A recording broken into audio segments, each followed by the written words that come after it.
matsalar nan muna cikin nan alfarma annabi Muhammad ya lafa mana tsarki. Amin. Wai a ce mai a ƙasar nan, mai a ƙasar yana. Wallahi tallahi na tanna ta yawan wannan ne mahaifin gwamnati kenan. Shi ne yana ga kamar na sallama. To, salamu alaikum kaɗan shi ke nawo. Wa alaikum Na sha wala ne wallahi na tanna ta ne mahaifin gwamnati kenan. Kana ne makin wani. Kai karatu ne. Me raba kai biyu na gama cakara na ce na yi primary na gama primary cakara. Ta yi ciko sai ne. Sun yi makarantar mu cakara. Wanda sun yi karatu sun yi boko ma suka yi digiri suka kama boko suka girgiza ta ma. Wasu san ma yake babanta na kai banza da kiki. Useless. Wallahi kyon kan nan faskare. Ko kuma fasa dutse ba.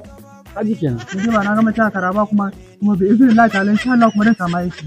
Aikin office. Amma fa akwai fa wani dattijo wani baban mu fa mai taimako fa.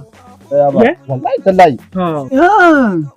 Ko ba ku da labari? To shi sha ina ne shi gwabe? Wato Alhaji Yusuf Talabawa. Aiki mun gode. Wallahi kwa Karasa labarin nan da garin wato mutumin da ka gaishe. Ko ba kai karatu ba.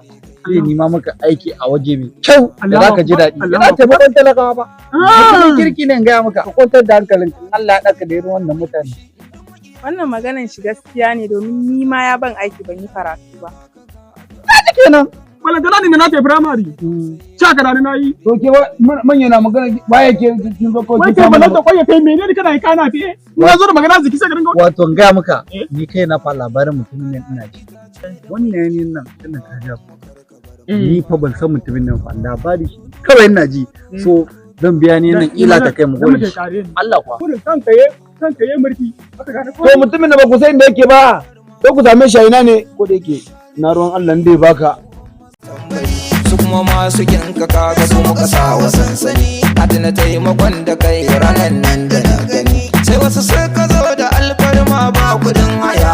Da 'ya'yansu na ta kuka kuma babu lafiya. Babu abinci ba tufafi a gaba.